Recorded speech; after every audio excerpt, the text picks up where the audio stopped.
Ani gungi ki dejna kaske ti ganzi bi gungi ba nishna be dawa ajujek medodem. Good morning, everybody. My name is Paul Sayers. I am a Anishinaabe from the Garden River First Nation. I'm a proud direct descendant of Chief Shingwuk, and I'm also the manager of Indigenous Community Relations, Training and Development here at Algoma University. Today, we are here to mark the occasion of the National Day for Truth and Reconciliation, otherwise known as Orange Shirt Day. Before we get started, we wish to acknowledge that the campuses of Algoma University are located on the traditional lands of the Anishinaabe, the Mississaugas of the Credit, and the Muskego of Cree, as well as hereditary lands of the Métis Nation.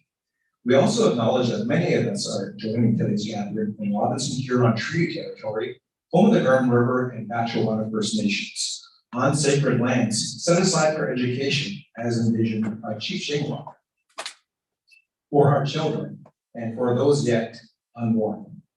As today's meeting is being held virtually, we may have others joining from other locations across Canada, and we'd also like to acknowledge all of the Indigenous nations across Turtle Island, whose lands and territories we are each situated on.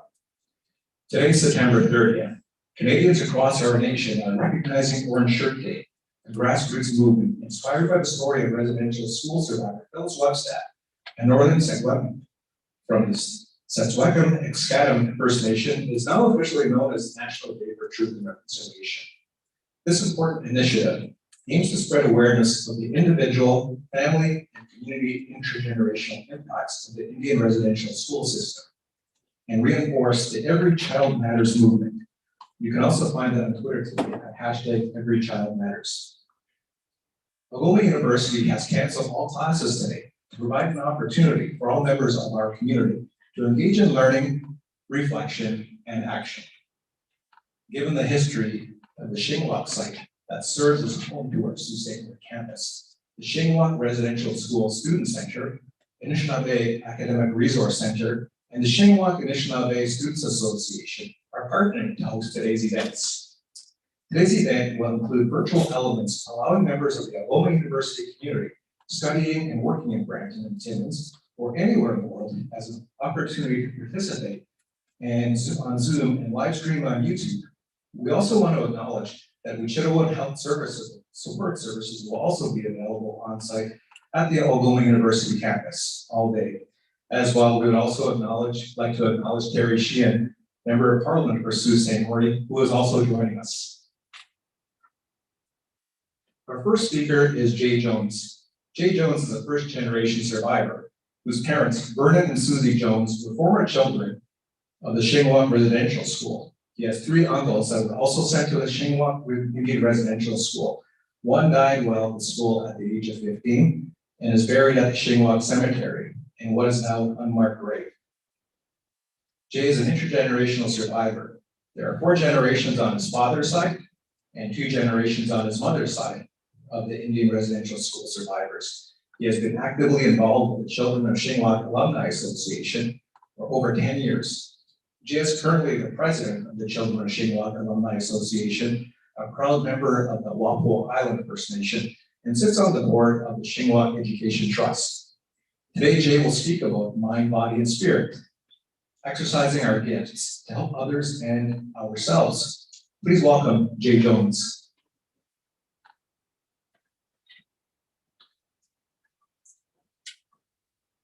Miigwech, Paul.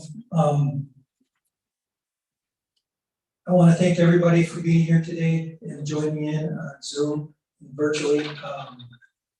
I consider it an honor to tell the story of the Indian residential school system. It's an important story, and it involves a lot of truth that has never been told. So we need to look into our hearts, look into our minds, and we need to do what we have, what's dear to us, what we hold close, and we need to use those gifts to move forward in a better way. And everybody has a gift. And when I'm talking to you today, this morning, I want you to personally think mind, body, spirit. And there are some that put spirit at the beginning. spirit, mind, body. But I always say spirit for the last, because in my opinion, in my humble opinion, that's the most important, is your spirit. The Indian residential school system took that away from over 150,000 children. When you think about numbers, and I'm not a number person, but it really puts it into perspective. 150,000 children, two of those children, my parents, the intergenerational effects goes down to my siblings, my son, and my sister's grandkids. That's 3 generations. That's 22 children from 2 residential school survivors. Now jump ahead to 150,000 children in all their intergenerational survivors. As Paul said, there's 4 generations on my dad's side of residential school survivorship. There's 2 on my mother's side. When my mom graduated school and left Shinwalk, she went to live with her mom, and her mom didn't know how to be a mom. And when my dad taught me a lot of things at a younger age, and he always taught me certain things and how to act, and every single one of those things was being respectful to others. And he had a hard life. He had a very, very hard life, and my mom did too. But those things that you are gifted growing up, you need to use those and keep those inside you.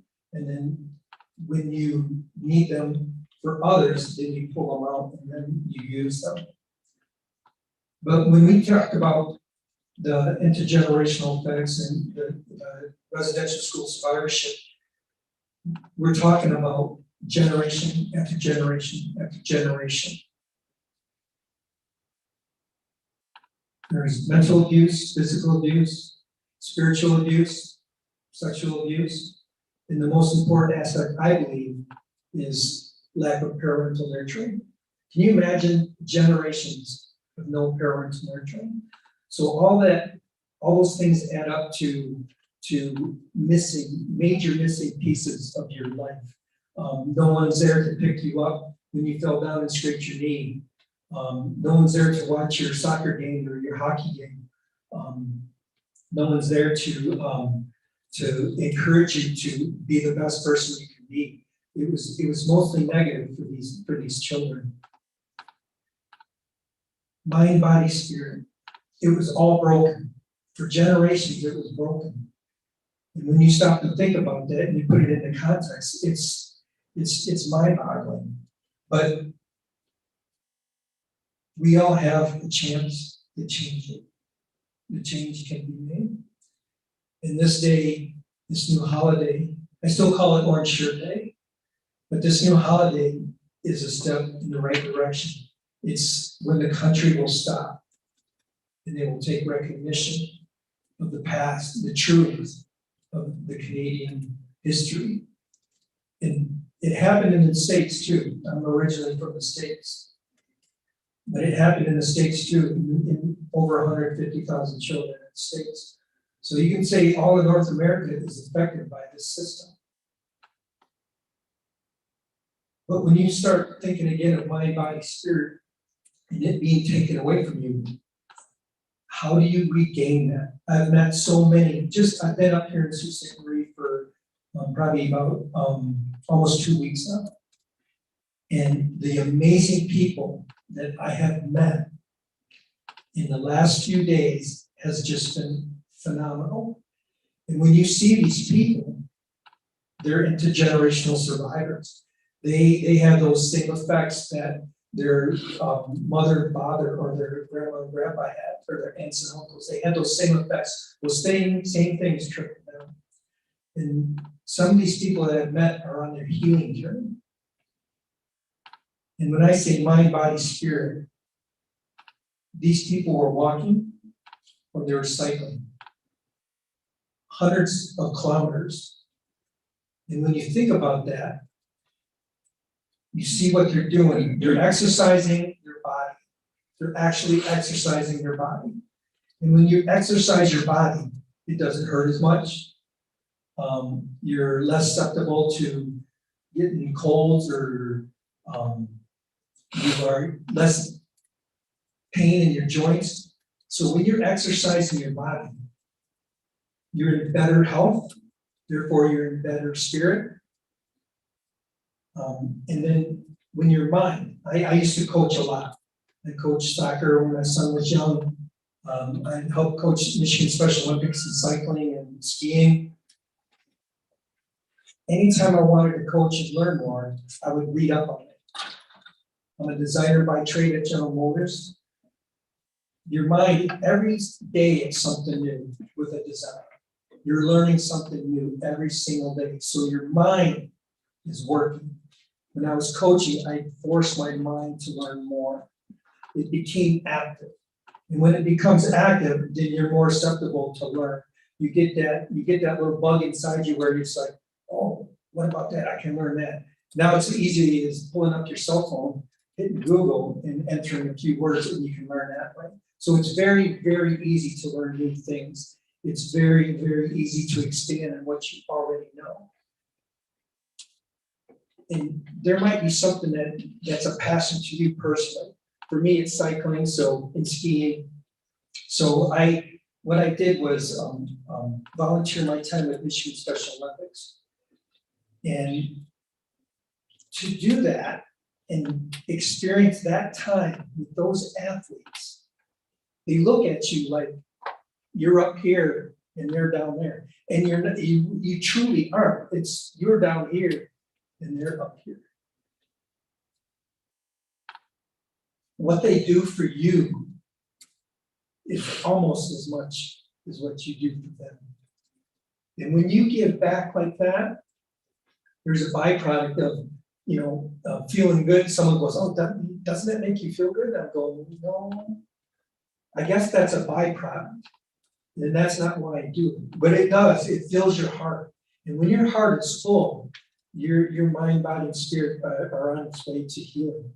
And giving back, and the reason I mention that is giving back to others that maybe are less fortunate. It gives you something inside that you didn't have before. Everybody has a passion, like I said. Mine was skiing and cycling. So I gave back to that part of the community. It was easy for me to give back. So when you find your passion, and everyone has a passion, when you find that, you use that to give back to the community. My mom taught me, I had an interview not too long ago, and someone asked me, so like, how'd you get involved with the Children of Shinwalk Alumni Association? I said, my mom tricked me. And, and she did, she really did. And one day she called me up, she goes, can you drive me up to the zoo? And I was sure. So I drive her up, and I brought my kayak, and she went to her meeting, and I went paddling, and then I went picked her up, and we drove back home. And then a couple of weeks later, she goes, can you drive me up to the zoo? I was like, yeah. So I take my mountain bike, and I go mountain biking, and she goes to her meeting. And so that went on for probably about a year. And then I finally got interested. I goes, Mom, what are you doing? And she told me. I goes, wow, that sounds really cool. So I goes, is it okay if I join you? And it was the first Children of Shinwalk Alumni Association meeting that I joined. And I didn't really join, I observed, because when you get a room full of, then it was, 50s and 60s and 70-year-old women. When you get a room full of women, you're only male, you keep your mouth shut. But it was such a great learning experience. For 2 years, I just observed, and that's what I did. I observed, and then I started getting involved. I started volunteering. Started working on the residential school reunions gatherings, and I got involved that way. It was again, it fills your heart, and you don't do it to be rewarded. The filling of the heart is the byproduct of that. And when you do that, and your heart is full, then you have a smile on your face. Everywhere you go, you say, hi, good morning, to people you don't even know. And it's just such a fulfilling way to look at things around you and to view how it is. Now, and I'm gonna go, that's, mind, body, spirit, that's kind of like the spirit aspect. But when you start thinking about it, all those things apply, mind, body, spirit. They all work together to make one individual happy or others happy, because you're serving. Someone said to me this morning something I forget to remark, and I go, I'm just a humble servant. And that's how I look at it.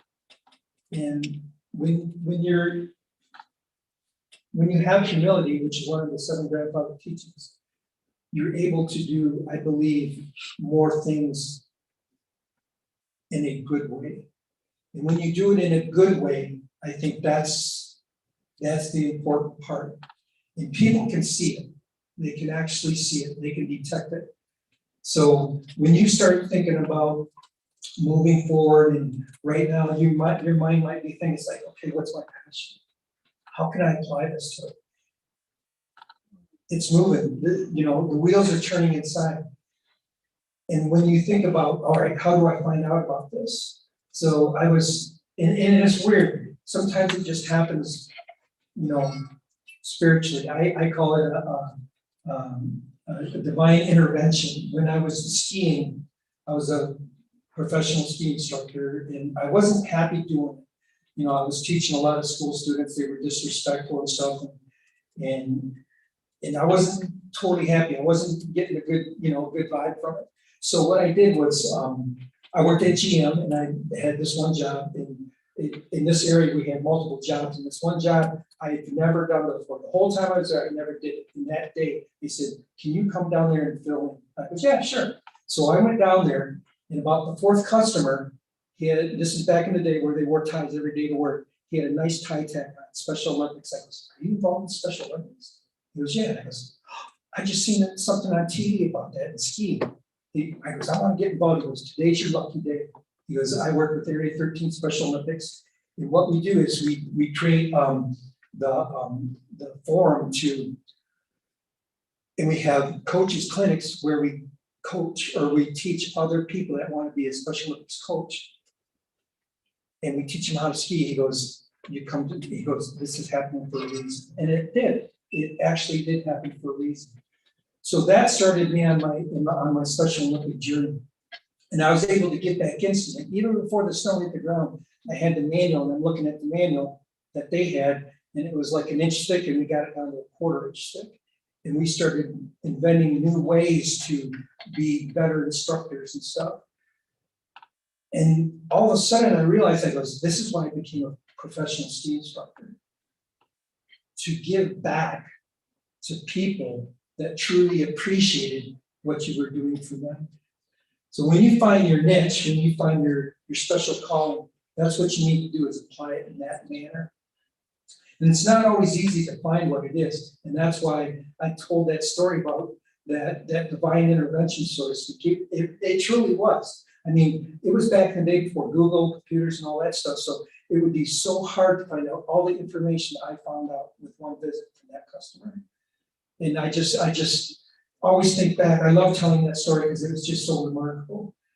So when you start thinking about mind, body, spirit, and applying, and then sometimes it's almost impossible to apply all 3 of them at the same time. And when it does, it's truly phenomenal. And when I've been up here the last week, it's exactly that. So mind, exercising the mind, learning something.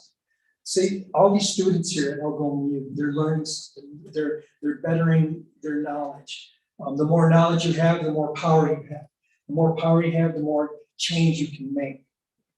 And then body.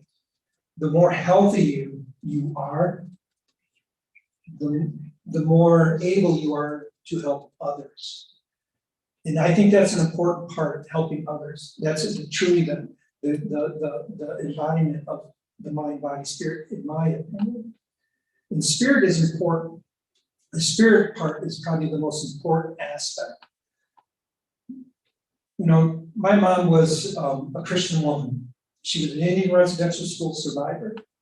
And it was the church that ran these schools. And when you think about that, I've told this story and people have commented, let's say it's a Zoom call, and people have commented, it's like, how can your mom be a Christian? How can you go to church? They question that. And I can totally see why they question that, because the church is the one that ran these schools. The church, the people that represented the church are the people that committed these crimes against these children.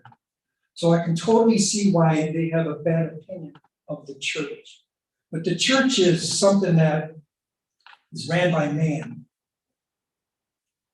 And I mean man in a generic sense. Man is fallible. We're not born perfect. And when a man can get something like the Bible and twist it and contort it to the way he wants it and the way he wants to be used, then yeah, something like that can happen. But my spirit is my Christianity. Your spirit might be finding your traditional ways. I see that so many times, especially involved with CSAA, where the spirit, they're finding their spirit, they're finding their language, and it brings that spirit back into them. It's just like the walk of the father and son, and they had a companion with them too, Jessica. Al, his son Nation, and Jessica walked from Quebec to retrace Nation's great-grandfather's steps. He ran away from Shinwalk. I can't imagine what forced a child to run that far, to run 1,000 kilometers away from this place. So when you stop and think about that,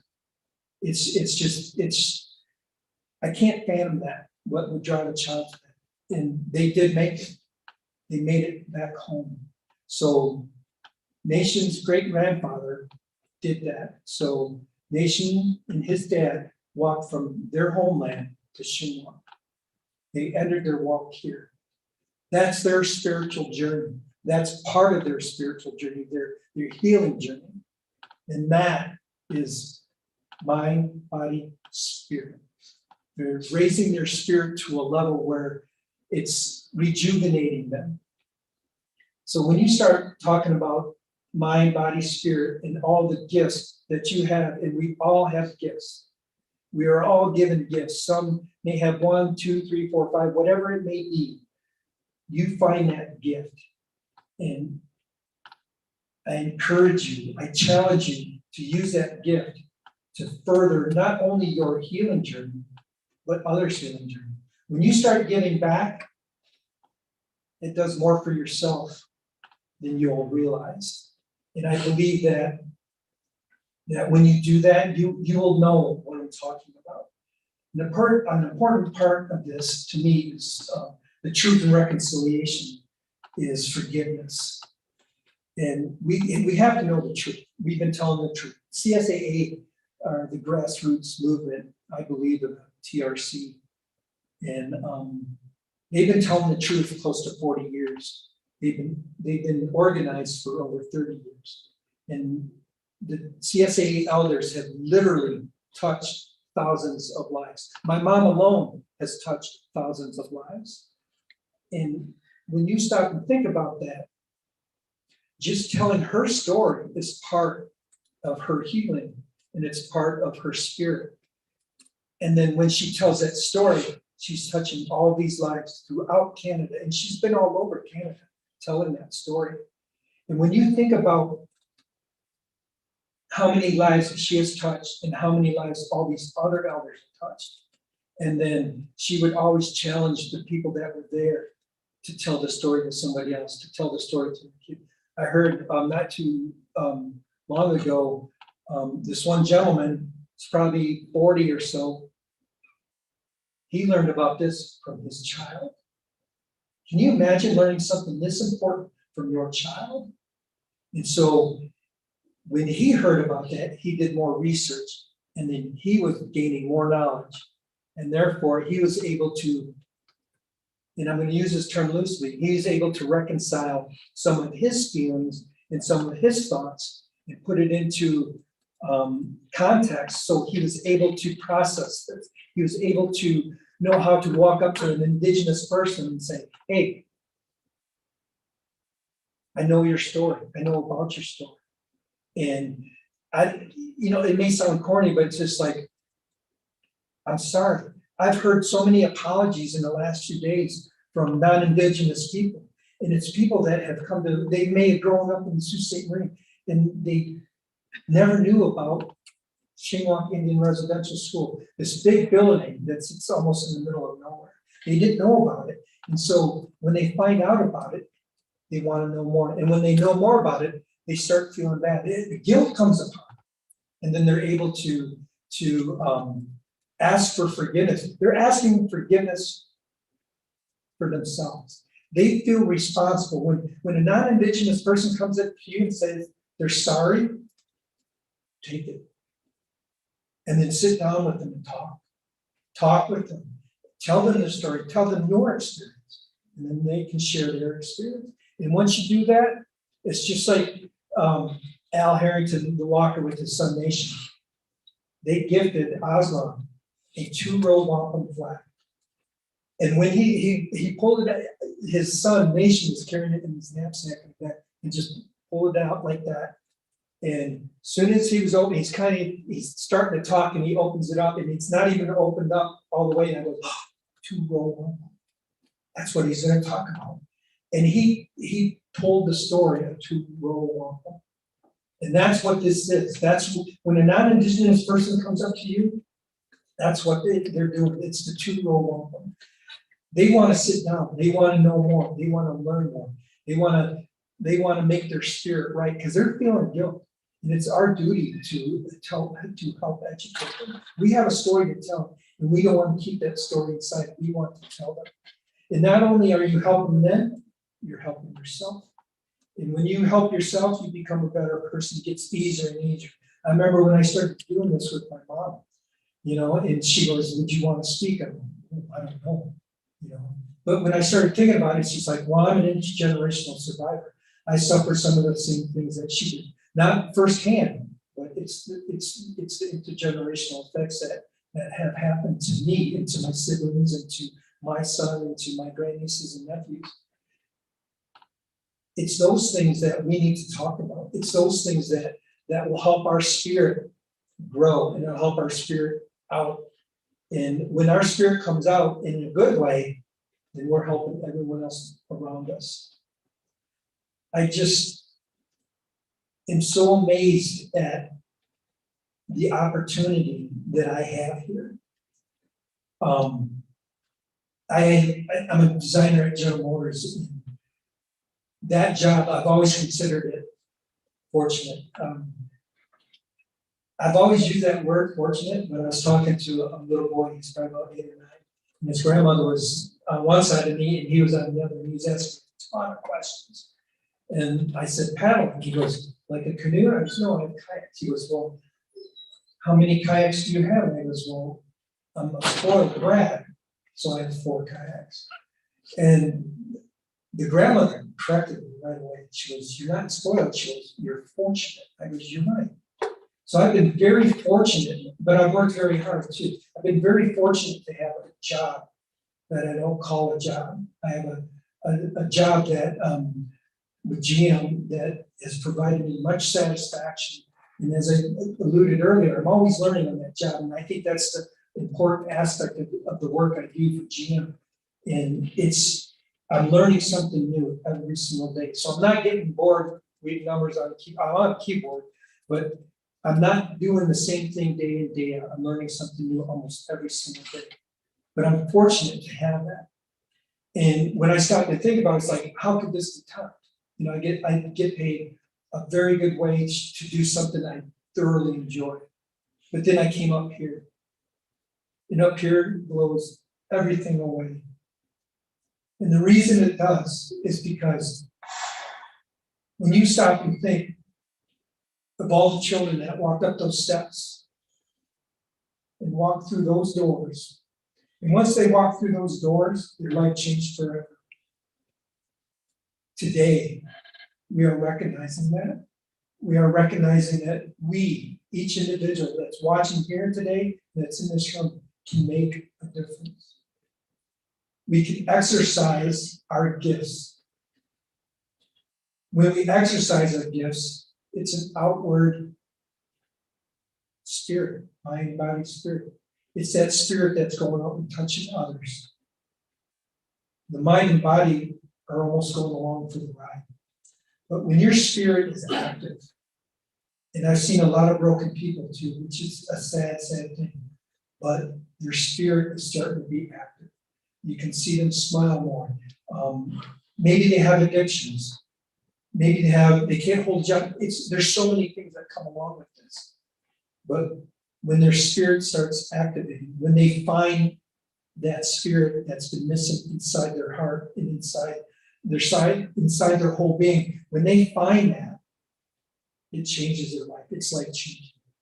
So I encourage you to exercise your mind, your body. Those are easy things. But the hardest part is spirit. It's finding that spirit. If it's learning your language, if it's learning your traditional history and practicing it, I've learned so much. I've actually learned more in the last 2 months coming up here. I was coming up here every weekend once the border opened. I live in Michigan, so coming up here was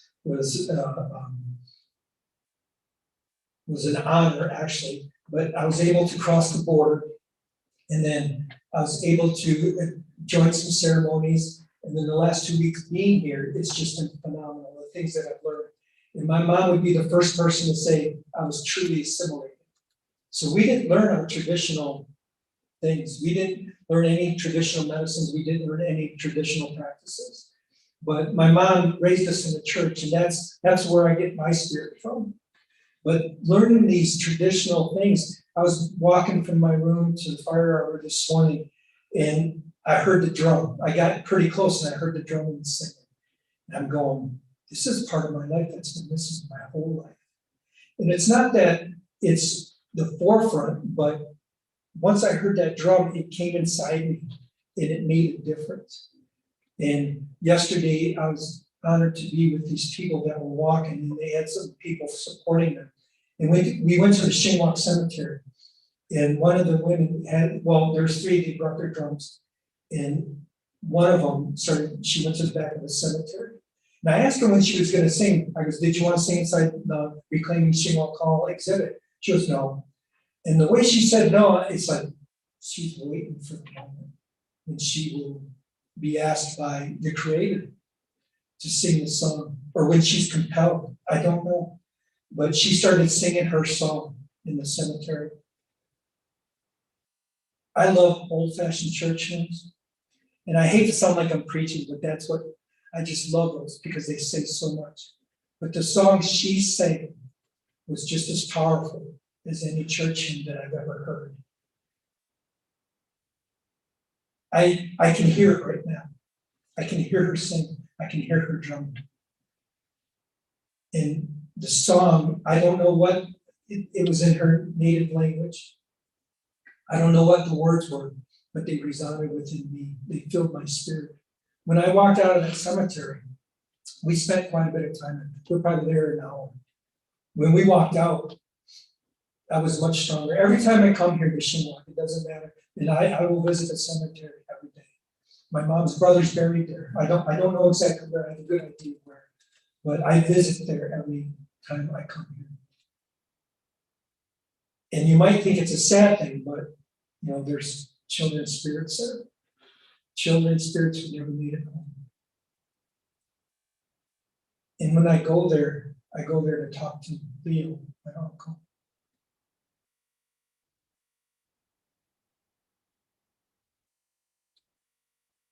People hear voices here. They hear children laughter. They hear children footsteps. I've never heard that of all the times I've been here. But those that hear that,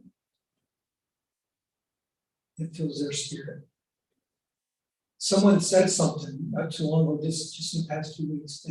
They heard something in the school and they were scared. Or no, they didn't hear it. They've talked to other people who have heard about it or have experienced it and they were scared. But the people that truly understand the story, when they hear that, they're not scared. They take it in. They're honored to hear that. It fills their spirit. I've heard many elders come to this school, to Shinwalk School, and say, and my mom said this a lot, she was, I'm here to reclaim my child spirit. Can you imagine being 8 years old? My mom was taken when she was 4.5. A car pulls up, 2 men get out, one grabs my mom, one grabs her brother, puts them in the car and drives away. 4.5. She was kidnapped. Legally, she was kidnapped. I call it stolen. So many children stolen, and then they lose their child spirit here. I've seen so many elders. My uncle lived in Colorado. My uncle Leonard lives in Colorado, or back then he lived in Colorado. My mom calls and says, we're having a Shinwalk reunion. Come on back. He goes, okay. So he drives all the way from Colorado, pulls in the Circle driveway in front of Shinwalk Hall, gets out of his van, and he can't walk up the steps. Gets back in his car and drives all the way back to Colorado. He lost his child spirit a long time ago, and he wasn't ready to reclaim it. And then one reunion, me and my sisters were working the registration desk, and we're sitting there, and it was kind of quiet, not a whole lot of people right there. Me and my sisters were talking. And out of the corner of my eye, I could see someone walk inside the door. It was my Uncle Leonard. And I looked at him, and I was like so surprised, so happy, and just so amazed he was there. And he rose up both hands, and he was joking, but he wasn't. He said, let the healing begin. And I remember that like it was yesterday. And then, that time, that day, that moment, he was there to regain his child spirit.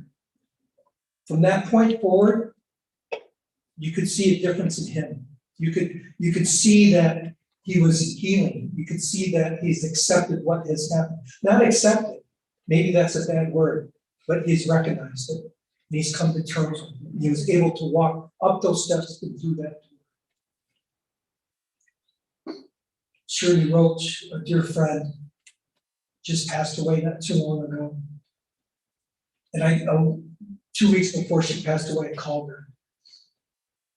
And I could tell just by her voice that she was in a much better place than she was maybe a year ago or 5 years ago. I could tell just in her voice that she was happier, more content. And I believe her spirit was in a much better place. Coming here was hard for her. We have CSAE meetings here at Shinwalk Hall and LWU, and I've been with her and I've heard stories. And you could see sometimes walking around certain areas the pain she was suffering inside. But the last time I talked to her on the phone, I believe some of that pain was gone. I believe she reclaimed her child spirit. Her spirit seemed so full. I think she was probably in her 80s. If she's definitely in her 80s, I don't know exactly how long. But it took her whole life to find that spirit, to find that child spirit. I think, when you get older and there's big blocks of your life missing, and you don't know where to look for them. She came here on a regular basis. She educated so many others, taught so many others. But when she came here, maybe she gathered a little bit of that child spirit and put it back inside.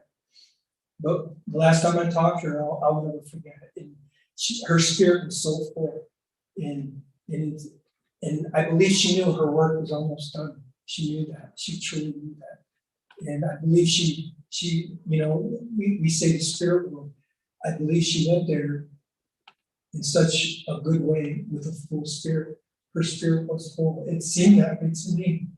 And when you stop and think about all these other people, the intergenerational survivors, the survivors that are still with us, I'm so honored to work with these dear elders. When we have a meeting, we are laughing. Before the meeting, we're laughing. We go out to breakfast, we're laughing. We have lunch, we're laughing. Most of it on my account. But it's so much fun to be around. You learn so much. It's amazing. I cherish the times when I would pick up my mom and we would drive up here. She would teach me so much. She would say all these acronyms, SET, which is CSAA, SKG. It took me forever to remember what they were. Once I got involved, then it's all started making sense.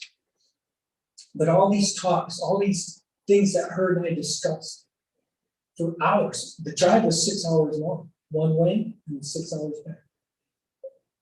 Maybe 2 times out of all those trips we made, we had the radio on once. It was to listen to a special program. But all the other times, we talked. We talked the entire way. And the things that I learned from her, I still carry today. It helped my spirit. Growing up, I just heard another story in the last few days. An indigenous person growing up, he was the only non-indigenous person in his school. In my family, we grew up in a farm country in Michigan, and we were the only non-indigenous people of that whole community. And we experienced racism at an early age. And thankfully, I've been bumped on the head so many times I don't remember that. I think it's helped me, it's actually helped me in my healing journey, not to remember those things and how I was treated. But as I got older, I was treated unfairly by supervisors at work.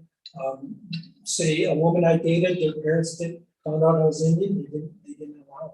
So there's things that we all experience, and it takes a bit of peace, it takes pieces from you.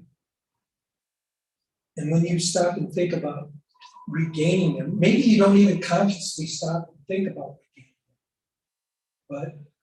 But I think we do need to do that. If you're standing there today or sitting there today and you say, you know what, I think I know what he's talking about. There's peace, there's a piece of me missing. Go out there and find it. Go out there and find your passion. And once you find your passion, you may already know your passion. Go out there and use it. Use it for others. We are but servants on this earth. And I believe that we need to exercise our mind, body, spirit. And when we do that, all those around us, all those that we meet, all our family members, everybody we're involved with on a daily basis is going to benefit from it. Recording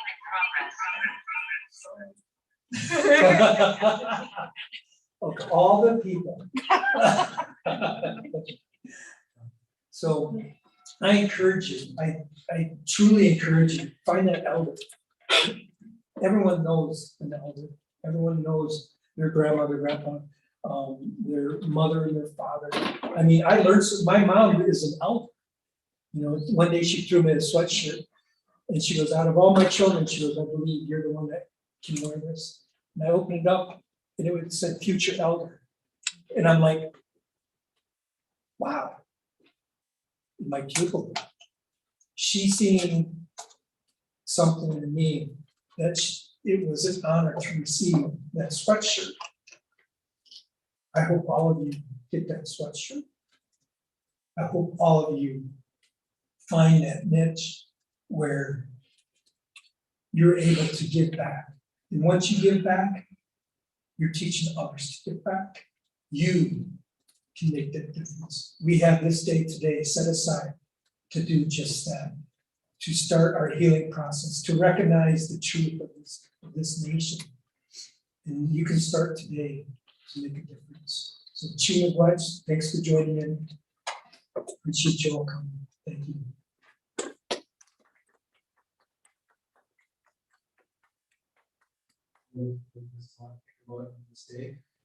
Right now, we have a 15-minute break coming up at 11 o'clock. There's a virtual tour of the Shingwalk Residential School Center. So for those of you viewing on Zoom or also on YouTube, that will be live streamed, and that'll be presented by Madison Lopano.